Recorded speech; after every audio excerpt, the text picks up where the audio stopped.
यह लड़की अपनी जीभ को जलाती है मगर इसे कुछ नहीं होता और अपने हाथ पर चाकू से कट लगाती है मगर वो भर जाता है। इस लड़की का नाम जेनिफर है और ये कॉलेज की सबसे खूबसूरत लड़की है, मगर अब वो राक्षस बन चुकी है। अपनी खूबसूरती को बनाए रखने के लिए उसे इंसानों का खून पीना पड़ता है, क्योंकि 1 महीने पहले जेनिफर के साथ कुछ ऐसा हुआ जिसने उसे राक्षस बना दिया। जेनिफर, जो कि कॉलेज की सबसे खूबसूरत लड़की थी, जिस पर सारे लड़के मरते थे, लेकिन जेनिफर किसी को भी भाव नहीं देती थी। कॉलेज में उसकी सिर्फ एक दोस्त थी, अमांडा। जेनिफर अमांडा को अपने साथ अपने फेवरेट बैंड के शो में चलने को कहती है। अमांडा मना कर देती है मगर जेनिफर उसे मना कर ले जाती है। जेनिफर उन बैंड के सदस्यों से मिलती है। उसे नहीं पता था कि उनका इरादा ठीक नहीं है। जब जेनिफर ड्रिंक लाने जाती है तब अमांडा उनकी बातों से उनके इरादों को भांप लेती है और जेनिफर को उनसे दूर रहने को कहती है, मगर जेनिफर अमांडा की बात को इग्नोर कर देती है। शो शुरू हो चुका था, इतने में स्टेज के पीछे बिजली की वजह से आग लग जाती है और अफरा तफरी मच जाती है। तभी अमांडा और जेनिफर एक दूसरे की मदद से बाहर आ जाती हैं। दोनों घबराई हुई थीं, तो वो एक जगह बैठ जाती है। तभी बैंड का एक सदस्य आकर उन्हें अपने साथ चलने को कहता है। वह जेनिफर को शराब का गिलास देकर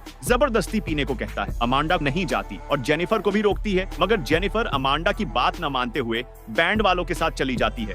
अमांडा जेनिफर के लिए बहुत परेशान थी। वह जल्दी से घर जाती है और अपने फ्रेंड को कॉल करती है और जेनिफर के बारे में बताती है। तभी अमांडा के घर का दरवाजा कोई खटखटाता है तो अमांडा डर जाती है और चौकन्ना होकर दरवाजा खोलकर देखती है। बाहर कोई नहीं होता, मगर जब वह किचन में जाती है तो जेनिफर उसके पीछे खड़ी होती है। अमांडा डर जाती है। जेनिफर की हालत बहुत खराब थी। उसका मुंह खून से सना हुआ था और फ्रिज में से बहुत सारा खाना जानवरों की तरह खाने लगती है और खाते खाते काले खून की उल्टी कर देती है। यह देखकर अमांडा अपने फ्रेंड को कॉल करने के लिए जाती है। तभी जेनिफर आकर उसे धक्का मारती है। अगले दिन कॉलेज में जेनिफर बिल्कुल नॉर्मल होती है, मगर अमांडा को पूरा यकीन था कि जो कुछ रात को हुआ वह सब कुछ सच था। मगर जेनिफर रात की कोई बात नहीं करती। अमांडा को शक होता है और वह इसके बारे में अपने फ्रेंड से बात करती है, मगर उसका फ्रेंड भी उसकी बातों को इग्नोर कर देता है और उसे कम सोचने के लिए कहता है। मगर जेनिफर अब बिल्कुल बदल चुकी थी। कॉलेज में किसी में भी इंटरेस्ट न रखने वाली जेनिफर अब हर लड़के में इंटरेस्ट लेने लगी थी। वह एक दिन एक मोटे लड़के को अपने हुस्न के जाल में फंसाकर जंगल में ले जाती है। अगर आप चाहते हैं इसके सारे पार्ट्स अपलोड किए जाए तो लाइक और सब्सक्राइब करें।